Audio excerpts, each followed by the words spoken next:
ಪರಿಶುದ್ಧನು ಮೋಹನದನು ಪರಲೋಕದ ತಂದೆ, ಮಹಿಮೆ ಉಳ್ಳ ಅರಸನೇ, ನಮ್ಮ ಹತ್ರ ಮಾತಾಡುವ ನನ್ನ ದೇವರೇ, ಕೃಪಾಸತ್ಯ ಸಂಪೂರ್ಣನು, ಎಲ್ಲವೂ ನಿಮ್ಮ ಚಿತ್ತಕ್ಕೆ ಒಪ್ಪಿಸಿದ್ದೇವೆ ತಂದೆ. ಆಧಾರನು ಆರೋಗ್ಯವನ್ನು ಕೊಟ್ಟು ನಡೆಸುವ ದೇವರು, ಪ್ರೀತಿ ಪರಿಪೂರ್ಣನಾಗಿ ನಮಗೆ ಸಹಾಯ ಮಾಡಬೇಕೆಂಬುದಾಗಿ, ಯಾಕಂದರೆ ತೀರ್ಪು ಮಾಡಬೇಡಿರಿ ನಿಮಗೂ ತೀರ್ಪು ಆಗುವುದಿಲ್ಲ ಎಂಬುದಾಗಿ ಮಾತನಾಡಿದ ದೇವರೇ, ನಿಮ್ಮ ಮಾತು ನಾವು ಕೇಳದೆ ಹೋಗುತ್ತಾ ಇದ್ದೇವೆ, ನಮ್ಮಂತೆ ನಾವು ನಡೀತಾ ಇದ್ದೀವಿ ತಂದೆ. ಅದಕ್ಕಾಗಿ ನೀವು ಯಾರೋ ನನಗೆ ಗೊತ್ತಿಲ್ಲ ಎಂಬುದಾಗಿ ಹೇಳಿದ ಪರಮಾತ್ಮನೇ, ವಾಕ್ಯವನ್ನು ಕೇಳಿ ಬಂದಂಥ ಮಕ್ಕಳನ್ನು ಆಶೀರ್ವದಿಸಿ ಕೃಪೆ ತೋರಿಸಿ ಕಿವಿಯನ್ನು ತೆರೆದು ಕೇಳುವ ಶಕ್ತಿಯನ್ನು ಕೊಟ್ಟು ಪರಲೋಕ ರಾಜ್ಯಕ್ಕೆ ಮುಟ್ಟುವ ಒಂದು ಭಕ್ತಿ ಶಕ್ತಿಯನ್ನು ಕೊಟ್ಟು ನಡೆಸಬೇಕೆಂಬುದಾಗಿ ರಕ್ಷಕನು ನಮ್ಮ ಒಡೆಯನಾದ ಕ್ರಿಸ್ತ ಯೇಸುವಿನ ಹೆಸರಿನಲ್ಲಿ ಪ್ರಾರ್ಥಿಸುತ್ತಾ ಬೇಡಿದ್ದನೆಯ ಪರಲೋಕದ ತಂದೆ, ಆಮೇನ್. 7ನೇ ಅಧ್ಯಾಯ 21-22ರಲ್ಲಿ ನನ್ನನ್ನು ಸ್ವಾಮಿ ಸ್ವಾಮಿ ಅನ್ನುವರೆಲ್ಲರೂ ಪರಲೋಕ ರಾಜ್ಯಕ್ಕೆ ಸೇರುವುದಿಲ್ಲ. ಸುಮ್ಮನೆ ಬರ್ತಾರೆ, ಅವ್ರು ಚರ್ಚಿಗೆ ಬರ್ತಾರೆ, ಕುಂದಿರ್ತಾರೆ, ನೋಡ್ತಾರೆ, ಆ ಕಡೆ ಈ ಕಡೆ ನೋಡ್ತಾರೆ.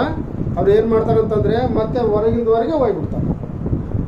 ಕೆಲವರು ಬರ್ತಾರೆ, ಕೆಲವರು ಬಂದು ಚರ್ಚಿನಲ್ಲಿ ಕುಂದಿರ್ತಾರೆ, ವಾಕ್ಯ ಕೇಳ್ತಾರೆ, ಗ್ರಹಿಸಬೇಕಲ್ಲ. 24 ಗಂಟೆ ಸೆಲ್ ಫೋನ್ ಕೈಯಲ್ಲಿರ್ತದೆ. ಇವ್ರು ಏನಂತಾರೆ, ಸ್ವಾಮಿ ಸ್ವಾಮಿ ಅಂತಾರೆ ಅಷ್ಟೇ. ಇವರು 7ನೇ ಅಧ್ಯಾಯ ಮೊದಲನೇ ವಾಕ್ಯ ಹೋದ್ರಿ ಸ್ವಲ್ಪ ನೀವು ಯಾರಾದ್ರೂ ಹೋದ್ರಿ. ತೀರ್ಪು ಮಾಡಬೇಡಿರಿ, ಹಾಗೆ ನಿಮಗೂ ತೀರ್ಪಾಗುವುದಿಲ್ಲ. ನೀವು ಮಾಡುವ ತೀರ್ಪಿಗೆ ಸರಿಯಾಗಿ ನಿಮಗೂ ತೀರ್ಪಾಗುವುದು. ನೀವು ಅಳಿಯುವ ಅಳತೆಯಿಂದಲೇ ನಿಮಗೂ ಅಳಿಯುವರು ಅಂತಂದ್ರೆ, ಈ ಲೋಕದಲ್ಲಿ ಅನೇಕರು ಕ್ರೈಸ್ತರಾಗಿದ್ದಾರೆ. ಇವಾಗ ಸುಮಾರು 850 ಕೋಟಿ ಏರ್ಬಿಟ್ಟದ್ದು ಗೊತ್ತಿಲ್ಲ, ಕ್ರೈಸ್ತರಾಗಿದ್ದಾರೆ. ಅವರು ಕ್ರೈಸ್ತರು ಏನಂತಂತಂದ್ರೆ ಪಂಗಡವಾಗಿ, ಇದನ್ನ ನೋಡಿದ್ರೆ ಇದು ಸೇರಂಗಿಲ್ಲ, ಇದನ್ನ ನೋಡಿದ್ರೆ ನಾನು ಸೇರಂಗಿಲ್ಲ. ನಾನು ಈ ಕಡೆ ಬಂದೇನಂದ್ರೆ, ಮೊನ್ನೆ ದೊರೂರು ಗ್ರಾಮಕ್ಕೆ ಹೋಗಿದ್ವಿ. ಅಲ್ಲಿ ಏನಂತಂತಂದ್ರೆ, ನಾವು ಒಂದು ಗುಂಪು ಹೋಗಿದ್ದೀವಿ, ಇನ್ನೊಂದು ಗುಂಪು ಬಂದತ್ತೆ ಕ್ರೈಸ್ತರು. ಅಲ್ಲಿ ಏನಂದ್ರೆ, ನಾನು ಹೆಂಡತಿಗೆ ತಂಗಿ ಗರ್ಭಿಣಿ, ಆದಿಗೆ ಶ್ರೀಮಂತ ಮಾಡಕ್ಕೆ ಹೋದ್ರೆ ಅವರು ಬಂದರ ಒಳಗೆ, ನಾವು ಹೋಗಿ ಅಲ್ಲಿ ಕುಂತೀವಿ. ಅವರು ಬಂದರೆ ನಮ್ಮನ್ನ ಯಾಕೆ ಕರೆ ಕಳಿಸ್ತೀನಿ ನೀನು, ಅಬ್ರಹಾಂ, ಆತನ ಹೆಸರು ಅಬ್ರಹಾಂ ಅಂತ ಇಟ್ಕೊಂಡ, ಅಬ್ರಹಾಂ ಬಾಯಲ್ಲಿ. ಅವರು ಬಂದರೆ ನಮ್ಮನ್ನ ಯಾಕೆ ಕರೆ ಕಳಿಸ್ತೀನಿ ನೀನು. ನಾವು ವಾಕ್ಯ ಹೇಳಂಗಿಲ್ಲ, ಇಲ್ಲಿ ಆಡಂಗಿಲ್ಲ, ನಿಮ್ಮ ಇಷ್ಟ ಬಂದಂಗೆ ಮಾಡ್ಕ್ಯ, ನಮಗೆ ಫಸ್ಟ್ ಬುದ್ಧಿ ಕೊಟ್ಟು ಅದೆಲ್ಲ ಪ್ಯಾಕ್ ಮಾಡು, ನಾವು ತಗೊಂಡು ಹೋಗ್ಬಿಡ್ತೀವಿ. ಇದು ಕ್ರಿಸ್ತನ ಪ್ರೀತಿಯ ಇದು ತೀರ್ಪು. ನನ್ನನ್ನು ಸ್ವಾಮಿ ಸ್ವಾಮಿ ಅನ್ನುವರೆಲ್ಲರೂ ಸ್ವರ್ಗಕ್ಕೆ ಸೇರುವುದಿಲ್ಲ. ಒಂದು ಉದಾಹರಣೆ ಹೇಳ್ತೀನಿ. 1ನೇ ಕೊರಿಂಥಿ 3ನೇ ಅಧ್ಯಾಯ 1ನೇ ಅಧ್ಯಾಯ ಓದು. 1ನೇ ಕೊರಿಂಥಿ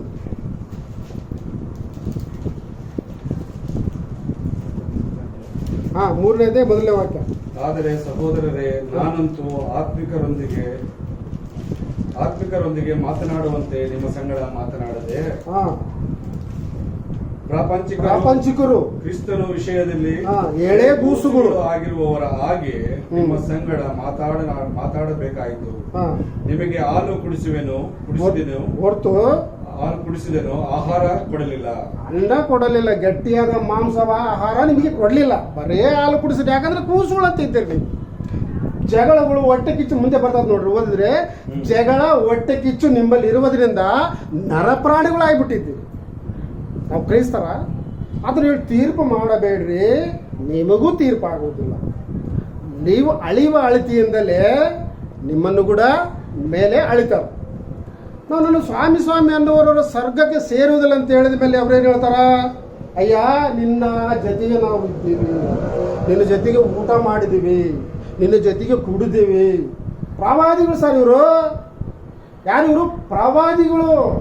ಪ್ರವಾದಿಗಳೊಂದು ಮಹತ್ ಕಾರ್ಯಗಳು ಮಾಡಿದ್ವಿ ಸರ್ ನಾವು. ನಮಗೆ ಗೊತ್ತಿಲ್ಲ ಅಂತೀಯಲ್ಲ. ಅಲ್ಲಪ್ಪ, ಸುಮ್ಮನೆ ಯಾಕ ಧರ್ಮವನ್ನು ಮೀರಿ ನಡೆಯುವವರೇ ಬುದ್ಧಿ ಕಟ್ಟಿಬಿಡ್ರಿ, ನಾವು ಹೋಗ್ಬಿಡ್ತೀವಿ. ಅದೇದಕ್ಕ ಬೇಕ ಬುದ್ಧಿ? ಸುಮ್ಮನೆ ಇದ್ದೋದ್ರೆ ಹಾಕಲ್ಲ ಅವ್ರಿಗೆ. ನೀವು ಸಹೋದರರು ಒಂದೇ ಇರೋದು ಒಳ್ಳೆಯದು ಅಂತದನ. ಇಲ್ಲಿ ಹಾಲು ಕುಡಿಸ್ತದನ ಯಾರು? ಪೌಲನು. ಅನ್ನ ತಿನ್ನಲಿಕ್ಕೆ ನಿಮಗೆ ಶಕ್ತಿ ಇಲ್ಲ, ಬರೀ ಹೊಟ್ಟೆ ಕಿಚ್ಚು ಜಗಳಗಳಿದಾವೆ ನಿಮ್ಮಲ್ಲಿ. ಪ್ರಪಂಚದ ಆಟ ಆಡ್ತಾ ಇದ್ರಿ, ಓಡಾಡೆ ಬಂದ್ಬಿಡೋದು. ಇವ್ರು ಏನಂತಂದ್ರೆ ಯೇಸು ನಾಮದಲ್ಲಿ ತೊಲಿಯೋ. ಯಾರನ್ನ ಹೇಳ್ತಾರೆ ನೀವು? ಆತ ಇದು ಸೇಟ್ರನ ಬಂಗಾರ ಅಂಗಡಿಕೆನಾ ನಿಮಗೆ? ಬಂಗಾರ ಅಂಗಡಿಕಿದ್ರೆ ಹೋಗಿ ಆ ಬಂಗಾರ ಒತ್ತಿಕ್ಕೆ ರೊಕ್ಕಿಸ್ಕೊಂಬರ್ತಾರ ನೀವು? ಇವಾಗ ಹೋದ್ರೆ ನಾಳೆ ಹೋದ್ರೆ ಕೊಟ್ಟು ಬಿಡ್ತಾರ. ಯೇಸು ನಾಮದಲ್ಲಿ ಬಿಡ ಸಾಯ್ತಾನೈತೆ. ಕಾರ್ನೇ ಓದಿರ್ತಾನ ಪಾಪ, ಮೇನೋ ಮಗಳಿಗೆ ಸುಸ್ತಾಗಿರ್ತತೆ. ಹಲೋ ಸರ್, ಹೊಟ್ಟೆ ಕಿಚ್ಚು ಜಗಳಗಳು. ಸರ್ ನಿಂಗೆ ಜ್ವರ ಬಂದವು ಸರ್ ಅಂದರೆ, ಇಡಮ್ಮ ತಲೆ ಮೇಲೆ ಕೈ ಇಡು.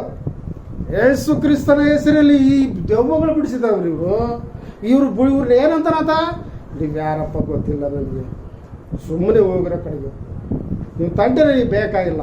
ಪ್ರವಾದಿ ಇವರು ಎಲ್ಲ ಆಲಯ ಕಟ್ಟಿಕೊಂಡು ಧರ್ಮಶಾಸ್ತ್ರ ಓದಿ 24 ಗಂಟೆ ಬೋಧನೆ ಮಾಡಿ ಅನೇಕ ಖಾಲಿಗಳು ಕೊಟ್ಟು ಅನೇಕ ಬಡಬಗ್ಗರು ಎಲ್ಲ ಮಾಡಿದವರು ಇವರು. ಏನಂದ್ರೆ ಎಸಿ ಕಾರ್ ಬೇಕು, ಕಣ್ಣಿಗೆ ಚಸ್ಮಾ ಬೇಕು, ಬಟ್ಟೆಗಳು ಬೇಕು, ಎಲ್ಲ ಬೇಕು ಸರ್. ಇವರಿಗೆ ಒಂದು ಗುಡಿ ಇಲ್ಲ ನಮ್ಮಂಗಲ್ಲ. ಅವರು ಕ್ರಿಸ್ತನ ಇದ್ದಾಗ ತೀರ್ಪು ಮಾಡಬೇಡ್ರಿ ಅಂದರೆ ತೀರ್ಪೇ ಮಾಡ್ತಾರೆ. ನೀವು ಚರ್ಚಿಗೆ ಬರ್ತೀಯಲ್ಲ ಇಷ್ಟು ಕಾಣಿಕೆ ಕೊಡಬೇಕು, ಇಲ್ಲಾಂದರೆ ನೋಡು ನಿನ್ನಿಷ್ಟ. ಆಮೇಲೆ ಮನೆಯೆಲ್ಲ ಇದಾಗ್ಬಿಡ್ತತೆ. ನೀನು ಇವ ಹರಕೆ ಒತ್ತಬೇಕು, ಹರಕೆ ಒತ್ತರೆ ನಿಮಗೆ ಇಲ್ಲಿ ಎಲ್ಲ ದರಿದ್ರ ಬಂದ್ಬಿಡ್ತದೆ ನಿಮಗೆ. ಇವ್ರು ಯಾರು ಇವರು? ಅದನ್ನ ಜೊತೆಗೆ ಓಡಾಡಿದ್ರಂತೀವಿ. ನಾನು ನಿಮ್ಮ ಜೊತೆಗೆ ಓಡಾಡಿದ್ದೀವಿ, ನಾವು ನಿಮ್ಗೆ ಜವಗಳು ಬಿಡಿಸಿದ್ದೀವಿ, ಬೋದ್ರೆ ಆ ಕ್ಲಾಸ್ಗೆ ಏನಂತ ಹೋಗ್ರಪ್ಪ ಸುಮ್ಮನೆ. ನನಗೆ ನೀವು ಯಾರು ನನಗೆ ಗೊತ್ತಿಲ್ಲ ಅಂದರೆ ಮತ್ತೇನು ನನ್ನ ಇದು ಮಾಡ್ತೀರಿ ನೀವು? ಅದೇ ಕೇಳ್ದೆ ಅದನ್ನ. ಆಮೇಲೆ 24ನೇ ವಚನ ಹೋದ್ರಂಗೆ ಮುಂದಕ್ಕೆ.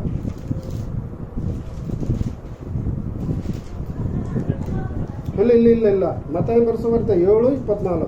ಆದ್ದರಿಂದ ಹಾಂ ಈ ನನ್ನ ಮಾತುಗಳನ್ನು ಕೇಳಿ ಹಾಂ ಅವುಗಳಿಂದ ನಡೆಯುವವನು ಹಾಂ ಬಂಡೆಯ ಮೇಲೆ ಮನೆಯನ್ನು ಕಟ್ಟಿಕೊಂಡ ಹಾಂ ಬುದ್ಧಿಯುಳ್ಳ ಮನುಷ್ಯನನ್ನು ಹೋಲುವನು. ಹಾಂ ಕಟ್ಟಿದ ಮೇಲೆ ಹಾಂ ಮಳೆ ಸುರಿಯಿತು, ಹಳ್ಳಗಳು ಬಂದವು, 4 ಕಡೆಯಿಂದ ಗಾಳಿ ಬೀಸಿ ಆ ಮನೆಗೆ ಬಡಿಯಿತು. ಆದಾಗ್ಯೂ ಅದರ ಅಸ್ಥಿವಾರವು ಅದು ಬಿಡಲಿಲ್ಲ. ಮುಂದಕ್ಕೆ ಹೋದ್ರೆ, ಆದರೆ ಈ ನನ್ನ ಮಾತುಗಳನ್ನು ಕೇಳಿಯೂ ಅವುಗಳಂತೆ ನಡೆಯದ ಪ್ರತಿಯೊಬ್ಬನು ಉಸುಬಿನ ಮೇಲೆ ಮನೆಯನ್ನು ಕಟ್ಟಿಕೊಂಡ ಬುದ್ಧಿಹೀನ ಮನುಷ್ಯನನ್ನು ಹೋಲುವನು. ಇವಾಗ ನಾವಿಲ್ಲಿ ಕಲ್ತೀವಿ ಸರ್. ಇವಾಗ ಇಲ್ಲಿ ಕಲ್ತೀವಲ್ರಿ, ಇವಾಗ ನಾವೇ ಉಸುಬಿನ ಮೇಲೆ ಕಟ್ತದ್ವಾ ಇಲ್ಲ ಬಂಡೆ ಮೇಲೆ ಕಟ್ತದ್ವಿ? ಯೋಚನೆ ಮಾಡ್ಬೇಕು. ನಾವೆಲ್ಲರೂ ಯೋಚನೆ ಮಾಡ್ಬೇಕು, ಒಬ್ಬರಲ್ಲ ಎಲ್ಲರೂ. ನಾವು ಬಂಡೆ ಮೇಲೆ ಕಟ್ತದಿವ, ಗಾಳಿ ಬೀಸ್ತತೆ, ಕಷ್ಟ ಬರ್ತತೆ, ದುಃಖ ಬರ್ತತೆ, ಜ್ವರ ಬರ್ತತೆ, ರೋಗ ಬರ್ತತೆ, ಇಲ್ಲ ಅಂತ ಹೇಳಂಗಿಲ್ಲ. ಇಲ್ಲ ಅಂತ ನಾನು ಹೇಳೋದಲ್ಲ. ಜ್ವರ ಬರ್ತತೆ, ಎಲ್ಲವೂ ಮುಚ್ಕೊಂಡ್ಬಿಡ್ತಾವೆ. ಅದೇ ಸತ್ಯ. ಅದು ಕ್ರಿಸ್ತನ ಮಾತನ್ನು ಆಯ್ತಾ, ಕ್ರಿಸ್ತನ ಮಾತು ಕೇಳ್ತದಿವ, ಕ್ರಿಸ್ತನ ಪ್ರಕಾರ ನಡೀತಿದೀವ. ಅದು ನಡೆದ್ರೆ ನನ್ನ ಮಾತನ್ನು ಕೇಳುವವನು ಬಂಡೆ ಮೇಲೆ ಮನೆ ಕಟ್ಟುತ್ತಾನೆ. ನನ್ನ ಮಾತು ಕೇಳಿದವನು ಉಸಿಗಿನ ಮೇಲೆ ಕಟ್ಟಿದ್ರೆ ಏನಂತ ಸರ್? ಅದು ಉಸಿಗಿನ ಮೇಲೆ ಕಟ್ಟಿದ್ರೆ ಏನಾಗ್ತತೆ? ಇರೋದಲ್ಲ, ಅದು ಗಾಳಿ ಬೀಸ್ತತೆ, ಮಳೆ ಬರ್ತತೆ, ಹೌದಾ? ಹಳ್ಳಗಳು ಬಂದ ಮೇಲೆ ಅದು ಏನಾಗ್ತತೆ? ಸುಮ್ಮನೆ ಕೊಸುಕ್ಕಂತ ದಡಮ್ಮನೆ ಕಡ್ಕೊಂಡ್ಬಿಡ್ತತೆ. ಅದು ನಾವೇನು ಮಾಡ್ತಿದ್ವಿ ಇವಾಗ ಅಂತ ನಮ್ಮದು ಒಂದು ಆಲೋಚನೆ ಬರ್ಬೇಕು ಅಷ್ಟೇ. ನಾವು ಇಲ್ಲಿ ಬಂದು ಕೂತು ದೇವ್ರ ಮಾತು ಕೇಳ್ತಿದ್ವಿ ಸರಿ. ಹೊರಗೆ ಹೋದ್ಮೇಲೆ ಧ್ಯಾನ ಮಾಡ್ತಿದ್ದೀವಿ. ಒಂದು ಹಸು ಏನು ಮಾಡ್ತದಂದರೆ ಅಡಿಗೆ ಹೋಗಿರ್ತದೆ. ಅಡಿಗೆ ನೀವು ಬೇಗ ಪರೀಕ್ಷೆ ಮಾಡ್ಬೋದಿದ್ರೆ ಅಡಿಗೆ ಹೋಗಿ ಅದು ಹುಲ್ಲು ತಿಂತದೆ ಸರ್. ಅದು ಅಚ್ಚಂದು ಹುಲ್ಲು ತಿಂತದೆ. ಆ ಹುಲ್ಲು ತಿಂದ ಮೇಲೆ ಮನೆಗೆ ಬರ್ತದೆ. ಮತ್ತೆ ಮನೆಗೆ ಬಂದು ಅವೆಲ್ಲ ಎಲ್ಲ ಕಸ ಗಿಸ ಹೊಡೆದು ಅದಕ್ಕೆಲ್ಲ ಮೈ ತೊಳೆದು ಕಟ್ಟೆ ಹಾಕಿ ಮೇವಾಗಿ ಹೋಗ್ಬಿಡ್ತಾನೆ. ಮೇವಾದ್ಮೇಲೆ ಅದು ಮೇಯಕ್ಕಲ್ಲ, ಅದು ಮಕ್ಕಂದು ಹೊರಗೆ ತೆಗೆದು ನೆಮ್ಮಲೆ ಹಾಕ್ತಿರ್ತದೆ. ಆ ಥರ ಎಲ್ಲ ನೆಮ್ಮಲೆ ಹಾಕಿದ್ರೆ ಆರೋಗ್ಯ ಹಾಕಲ್ಲ. ಅದಕ್ಕೆ ಆರೋಗ್ಯ ಆಗದಂಗೆ ಅದು ಮತ್ತೆ ನುಂಗಿ ಅದನ್ನು ಜೀರ್ಣ ಮಾಡ್ಕೊಂತತೆ. ನಾವು ಇವಾಗ ಇದನ್ನು ಕೇಳ್ತಿದ್ದೀವಲ್ಲ, ಈ ವಾಕ್ಯ ಕೇಳ್ತಿದ್ದೀವಿ. ಮನೆಗೆ ಹೋದ್ಮೇಲೆ ಏನಮ್ಮ ಬರೀಲೆ ನಾವು ಊಟ ಅದೇ ಅದ್ರ ಧ್ಯಾನದಲ್ಲಿ ಬಿಡಬಾರ್ದು. ಇದ್ರ ಧ್ಯಾನದಲ್ಲೇ ಅದನ್ನ ಮಾತು ತೀರ್ಪು ಮಾಡಬಾರ್ದು. ತೀರ್ಪಿಗೆ ನಾವು ಗುರಿಯಾಗಬಾರ್ದು ಅಷ್ಟೇ. ನಾವು ಬಂಡೆ ಮೇಲೇ ಮನೆ ಕಟ್ಟಬೇಕು. ಇದನ್ನು ಧ್ಯಾನ ಮಾಡಿ ಪ್ರಪಂಚಕರು ಅಂತದನ. ಯಾರು? ಪೌಲನು ಪ್ರಪಂಚಕರು. ನಾನು ಕ್ರಿಸ್ತನನ್ನು ಕಂಡುಕೊಳ್ಳುವುದೇ, ಆತನ ಮುಟ್ಟುವುದೇ ನನಗೆ ಗುರಿ ಅಂತಂದೇಳಿ ಫಿಲಿಪಿಯವರ ಬರೋ ಪತ್ರಿಕೆಯಲ್ಲಿ ಆತನಿಗಾಗಿ ಎಲ್ಲ ಕಳ್ಕೊಂಡ್ಬಿಡ್ತಾನೆ. ಹಿಂದೆ ನಾನು ರಾಜನಾಗಿದ್ದೆಲ್ಲ ಆ ರಾಜಸ್ಥಾನನೇ ಬೇಡ ನನಗೆ. ನಾನು ಮುಂದೆ ಓಡ್ತಿದ್ದೀನಿ. ಎದಕ್ಕಾಗಿ? ಆತನ ಪುನರುತ್ಥಾನದ ಶಕ್ತಿ ಇಟ್ಕೋಬೇಕು ನಾವು. ಬೇಕಾದ್ರೆ 3:7 ಓದ್ಬೋದು. ಅದನ್ನ ಪುನರುತ್ಥಾನ ಶಕ್ತಿ ಆ 1:20 ಅದು ಹೇಳ್ತಾನ, ನಾನು ಬದುಕುವುದಾದ್ರೆ ಕ್ರಿಸ್ತನ. ನಾವು ಬದುಕ್ತದೆ. ಎಷ್ಟೋ ಕಷ್ಟಗಳು ಬಿದ್ದವರು ಇದಾರ, ಆದರೂ ಕೂಡ ನಾವು ಒಂದರಲ್ಲಿ ಕೂಡ ಇಲ್ಲ ಅಂತ ನನಗೆ ಒಂದು ಸಂದೇಶ ಅಷ್ಟೇ. ಇಲ್ಲಿ ಕೇಳ್ತೀವಲ್ಲ, ಕೇಳಿದ ಮೇಲೆ ಮನೆಗೆ ಹೋಗಿ ಅದನ್ನ ನೆಮಲಾಕಿ ಹೌದಪ್ಪ ಇದು ಹಿಂಗೈತೆ. ಈ ಕುರಿ ಆದ್ರಿಗಿನ ಒಂದೇ ಮೇವು ಮೇಯ್ತೈತೆ. ಮೇಕೆ ಅಂತಾರೆ ನೋಡ್ರಿ ಅಲ್ಲಿ ಮತ್ತಾಯಿ ಬರೋ ಸುವಾರ್ತೆ 25ನೇ ಅಧ್ಯಾಯ 31 ಓದಿದ್ರೆ ಅಲ್ಲಿ ಕುರಿಗಳು ಮೇಕೆಗಳು ಬೇರೆ ಬೇರೆ ಮಾಡ್ತಾನ. ಕುರಿಗಳು ಮೇಕೆಗಳು ಇಲ್ಲಿ ಧರ್ಮವನ್ನು ಮೀರಿ ನಡೆಯೋರೇ ಅಂತದ. ಅಲ್ಲೇನು ಹೇಳ್ತದನಂತಂದ್ರೆ ಮೇಕೆ ಬೇರೆ ಕುರಿ ಬೇರೆ. ಕುರಿ ಒಂದೇ ಮೇಯ್ತೈತೆ. ಅದು ಮೇಕೆ ಏನು ಮಾಡ್ತಂತಂದ್ರೆ ಎಲ್ಲಿ ಬೇಕಲ್ಲಿ ಅಂಟ್ರಗಲ್ಲ ಆಗ್ತದೆ. ಕುರಿಗಳನ್ನು ತನ್ನ ಬಲಗಡೆಯಲ್ಲಿ ಮತ್ತು ಆಡುಗಳನ್ನು ಎಡಗಡೆಯಲ್ಲಿ ನಿಲ್ಲಿಸುವನು. ಆಗ ಅರಸನು ತನ್ನ ಬಲಗೈಯಲ್ಲಿರುವವರಿಗೆ, ನನ್ನ ತಂದೆಯ ಆಶೀರ್ವಾದ ಹೊಂದುವವರೇ ಬನ್ನಿರಿ, ಲೋಕಾದಿಯಿಂದ ನಿಮಗೋಸ್ಕರ ಸಿದ್ಧ ಮಾಡಿದ ರಾಜ್ಯವನ್ನು ಸ್ವತ್ತಾಗಿ ಪಡೆದುಕೊಳ್ಳಿರಿ. ನಾನು ಹಸಿದಿದ್ದೆನು, ನನಗೆ ಊಟ ಕೊಟ್ಟಿರಿ. ಹೌದು, ನಾನು ಬಾಯರಿದ್ದೆನು, ನನಗೆ ಕುಡಿಯುವುದಕ್ಕೆ ಕೊಟ್ಟಿರಿ. ಪರದೇಶಿ ಆಗಿದ್ದೆನು, ನನಗೆ ಆಶ್ರಯ ಕೊಟ್ಟಿರಿ. ಬಟ್ಟೆಯಿಲ್ಲದವನಾಗಿದ್ದೆನು, ನನಗೆ ಉಡುವುದಕ್ಕೆ ಕೊಟ್ಟಿರಿ. ಅಸ್ವಸ್ಥನಾಗಿದ್ದಾಗ ನನ್ನನ್ನು ಆರೈಕೆ ಮಾಡಿದಿರಿ. ಸೆರೆಮನೆಯಲ್ಲಿದ್ದನು, ನನ್ನನ್ನು ನೋಡುವುದಕ್ಕೆ ಬಂದಿರಿ ಎಂದು ಹೇಳಿದನು.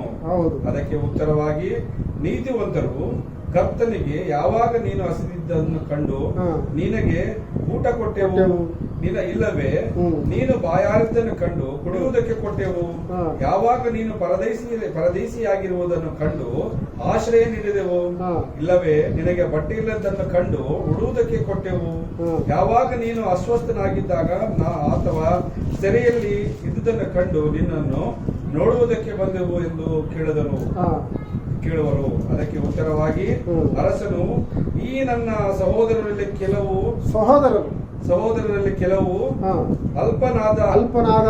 ಅಲ್ಪನಾದವನೊಬ್ಬನಿಗೆ ಏನೇನು ಮಾಡಿದಿರೋ ಅದನ್ನು ನನಗೆ ಮಾಡಿದ ಹಾಗಾಯಿತು ಎಂದು ನಿಮಗೆ ಸತ್ಯವಾಗಿ ಹೇಳುತ್ತೇನೆ.